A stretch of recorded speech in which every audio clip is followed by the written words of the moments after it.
Just for some context, I teach fourth grade. And for those of you who don't know, fourth grade teachers tend to teach every subject. I had one student in particular who, no matter what subject it was I was teaching, he was just a terror in the classroom. And when I took him to his extracurriculars in the school day, like gym and art, music, he was the same way. Not all of his teachers called home, as this isn't normal behavior. Sometimes when I teach math, I might have a kid who is not interested because they're just not good at it, or they may just hate it. When I teach language arts, their attitude lightens up, but not this kid. He ran around the room all the time. He would take books off the shelves. He made fun of other students. He even flipped a desk one time. One day, I went to work, and I guess I was just in a bad mood, but I decided I just wasn't going to give him the attention anymore. I wasn't going to send him to the office. I wasn't going to try to call home, and I wasn't going to call him out in class. I was just, going to ignore him. We weren't even 45 minutes into the school day when this kid comes up to my desk. I look up, and he's just staring at me. I asked him if he needed something. Maybe he needed to go to the bathroom. That's often a frequent request. But he said he didn't. He asked me, quite simply, why I wasn't paying any attention to him. I looked around the room. I saw that he pulled some books off a shelf, and that his papers were on the floor, and his books underneath his desk were scattered. I told him it's because he should be doing his work, and until he does his work, he wasn't going to get any attention from me. He told me that he didn't feel like doing his work, and my answer wasn't good enough for him. I then told him that I didn't particularly care, and that if he wanted my attention, he was going to do what I told him, and I resumed grading papers and taking attendance. I heard the boy shuffle away, and for the next few minutes, other than hearing the pencil sharpener go a few times, I didn't hear any noises from my kids. But then, out of nowhere, I heard this kid screaming. And I mean actually screaming. Fourth graders can be loud and rowdy, but this was pain screaming. I look up and try to figure out who was screaming and what the problem is when I see a boy on the ground and the other boy that was standing in front of my desk staring at him. I get up and run over and ask what happened, but it doesn't take me too long to figure it out. The boy on the ground, his knee was bleeding, and when I asked him to roll over so I could see it, with this child still screaming, I find a pencil sticking directly out of his kneecap. I look up at the boy who stabbed him, the same boy who was just at my desk asking for my attention. And he says to me quite simply, "Now can I have your attention?" Needless to say, this kid was expelled for that incident. But it had always scared me that a fourth grader could even think to do something that terrible to someone else. And it also makes me wonder, how innocent are our children really? Just to give you some background, I teach high school at an inner city school. I usually have sophomores, but for this particular year, I had juniors. Now, juniors are kind of the iffy students. They're pretty mature, but since they're the ones that technically rule the building because they know the seniors are leaving, some of them don't really want to listen to you, and they think they're grown when really they're not.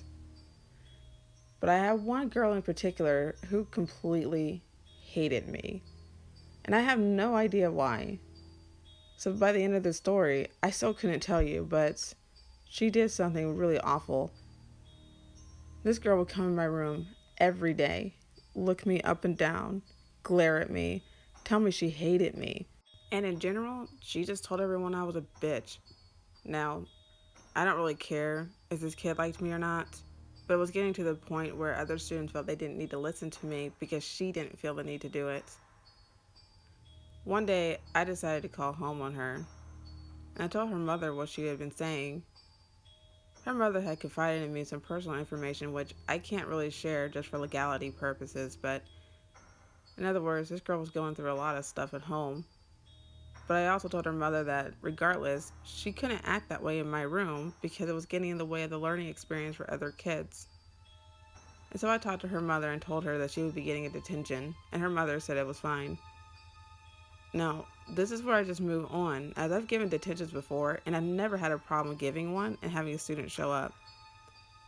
But this girl came in the next morning while I had kids in my room, right before homeroom, and began yelling at me, demanding why I called her mother and that it wasn't any of my business about what goes on outside of the classroom, and that if I knew how to run my room, she wouldn't have to act up.